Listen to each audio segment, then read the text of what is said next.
UPC 2024 अभी हमें सबको पता है कि क्या करना चाहिए, बट मैं यहाँ पे दोनों डिस्कस करूँगा चीज़ों को, जैसे कि डू और don'ts during this last 78 days. अक्सर देखा गया है जो एस्पिरेंट्स हैं बहुत मोटिवेट होते हैं जब भी अपनी प्रिपरेशन शुरू करते हैं, बट जब लास्ट के 70 to 80 डेज होते हैं ना, उनको इतना प्रेशर आने लगता है, स्ट्रेस आने लगता है, एनजाइटी आती है कि हम कैसे पूरा सिलेबस को रिवाइज करें। तो पहले हमें सोचना होगा, देखना होगा कि क्या मेरे स्ट्रेंथ्स है, क्या मेरे वीकनेसेस है। ठीक है, पहले जो चीज़ें हमें करनी नहीं है लास्ट के 78 डेज में, पहला तो ओवर थिंकिंग। सबसे ज़्यादा ये देखा गया है कि जो इतने एस्पिरेंट्स हैं जो बहुत अच्छे पोटेंशियल भी रखते हैं, वो बाद में फिर क्या हो जाते हैं, ओवर थिंकिंग। जैसे कि क्या होगा, कैसे होगा, मैं कर पाऊँगा, कर पाऊँगी, पेपर कैसा आएगा, 2023 का पेपर तो बहुत हार्ड है, अभी उसको देख के मुझे टेंशन आ रहा है, लास्ट के 78 डेज मेरे इतने कंसिस्टेंट नहीं हो रहे हैं, करियर का क्या होगा, फैमिली का क्या होगा। तो जो भी ओवर थिंकिंग हो रही है ना, आपको उसको बंद करना होगा। उसका एक ही तरीका है बंद करने का, आप अपने आप को बिजी रखिए, आप अपने आप को फोकस रखिए।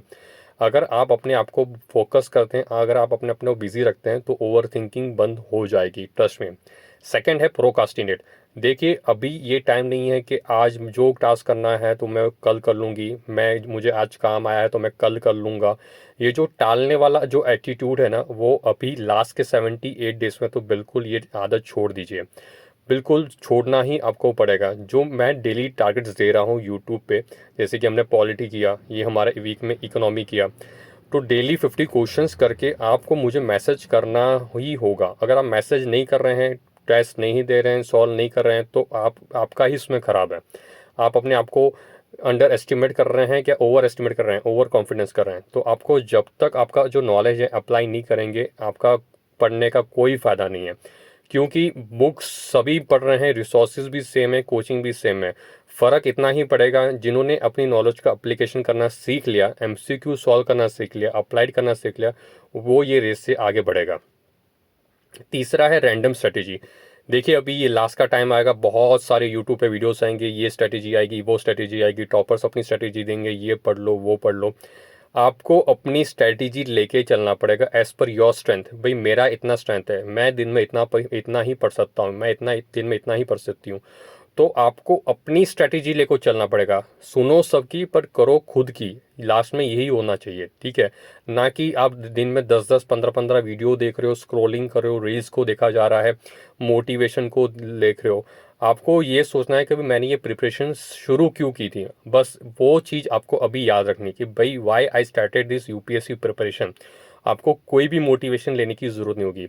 लास्ट है डेलीमा इन द माइंड। ठीक है, डेलीमास होते हैं, होगा नहीं होगा, अटेम्प्ट को स्किप करूं, फॉर्म तो भर दिया है, प्रिपरेशन होगी नहीं हो रही है, कोचिंग, सेल्फ प्रिपरेशन। जो जॉब प्रोफेशनल्स है उनको कुछ टारगेट्स होगा, माइंड में ये लग रहा होगा मेरा टाइम मैनेजमेंट नहीं हो रहा है। देखिए, डेलीमा मत कीजिए, ये टाइम आपका डेलीमा करने का नहीं है। जिन्होंने अपने ये लास्ट के दिन संभाल लिए ना, वो प्रीलिम्स क्लियर कर जाएंगे। अब मुझे बताना है कि क्या डूस है। पहला, अपने माइंड को रिलैक्स कीजिए, काम रखिए। देखिए, सभी के पास 24 आवर्स ही है। ठीक है, अब 24 आवर्स को जो अच्छे से यूटिलाइज करेगा, वो जो अच्छे से यूटिलाइज करेगा वही तो आगे बढ़ेगा। अगर आप पूरा दिन यही स्ट्रेस में रहेंगे, बस टाइम निकल रहा है मेरा, पढ़ाई कैसे करूं, स्टैटिक का इतना सिलेबस है, रिवीजन कैसे करूं, तो आपका कुछ नहीं होने वाला। तो आपका होना क्या चाहिए, प्रॉपर स्ट्रेटेजी। जैसे कि मैं डेली टारगेट्स दे रहा हूँ, मैंने अपना टेलीग्राम का आपको दिया भी है, यूपीएससी गाइडेंस क्लब। आप मुझे मैसेज कर सकते हैं, मुझे कॉल कर सकते हैं, व्हाट्सएप कर सकते हैं। अगर आपकी खुद की भी स्ट्रैटेजी ना, आप मुझे बता के उसको डिस्कस कर सकते हैं, उसकी अकाउंटेबिलिटी मेंटेन कर सकते हैं कि सर मेरा ये आज इतना हो गया। उससे ये होगा कि आपका जो कॉन्फिडेंस है ना, आप किसी को बता रहे हो। अभी आप आइसोलेटेड पढ़ रहे हो, अभी आप ये सोच रहे हो कि मैं तो आइसोलेटेड पढ़ रहा हूँ, पता नहीं क्या हो रहा है, क्या चल रहा है। बट आप जब किसी को बताते हो ना, आपकी एनर्जी बाहर आती है, आप बताते हो कि अकाउंटेबिलिटी मेरी मेंटेन हो रही है। फिर क्या है, स्टैटिक को रिवाइज कैसे करना है। अभी ऐसा है कि आपने बहुत सारी बुक्स पढ़ ली होगी, बट मेरा कहना यही है कि जो 6 बुक्स डिफाइंड है कि भाई यही पढ़नी है स्टैटिक में, तो उसको ही पकड़ो। ना कि जितना मटेरियल अभी मार्केट में आएगा उसको चेंज करते जाओ, चेंज करते जाओ। ठीक है, पॉलिटी के लिए लक्ष्मीकांत पढ़नी है तो वही पढ़नी है, ना कि अब चेंज करते जाओ at the end of the day. PYQ analysis करना बहुत ज़रूरी है। आप ये मत समझो कि 2023 का पेपर बहुत ही अनप्रिडिक्टेबल आया तो अब मुझे PYQ नहीं करना है। आपको एटलीस्ट 15 या 20 साल के PYQ देखने ही है। यहाँ तक कि जैसे कि जो एग्ज़ाम UPSC दूसरे भी लेते उसको भी एनालाइज करो, भाई पॉलिटी का कैसे आ रहा है, इकोनॉमी का कैसे आ रहा है, ज्योग्राफी का क्या आ रहा है, हिस्ट्री का क्या आ रहा है। फिर आता है मॉक टेस्ट। देखो डेली 50 क्वेश्चंस तो करने ही है मंडे टू सैटरडे, जैसे मैं डेली वीडियोस डाल रहा हूँ, ठीक है। और संडे को आपको मॉक टेस्ट देना है 100 मार्क्स का।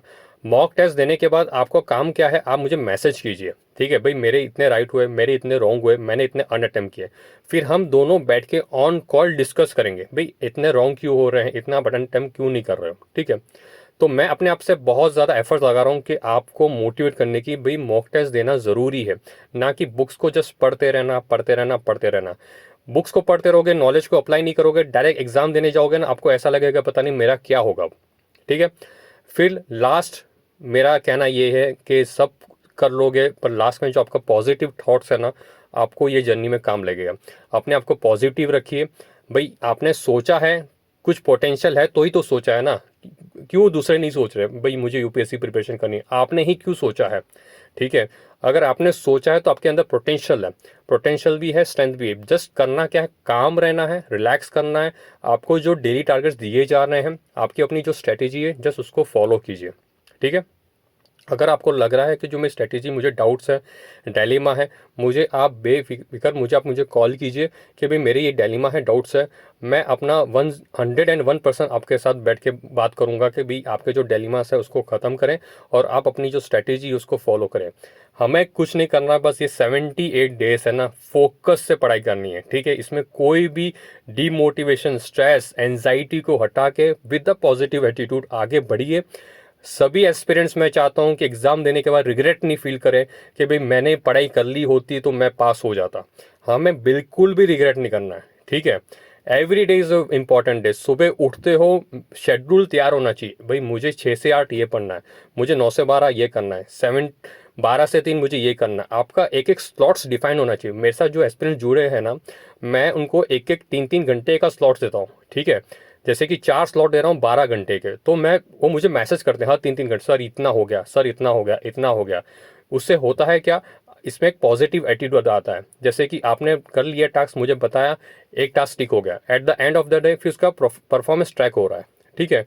सो टेंशन मत लो, प्रिपरेशन करो, जम के करो और मॉक टेस्ट डेली दो और संडे को 100 मॉक टेस्ट देना बहुत ज़रूरी है।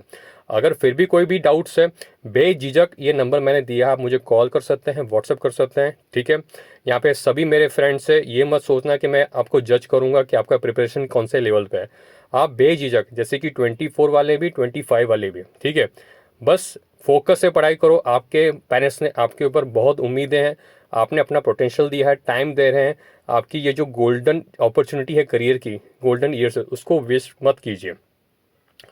अगर आपने ये वेस्ट कर लिया ना, पूरी जिंदगी भर आप रिग्रेट फील करेंगे।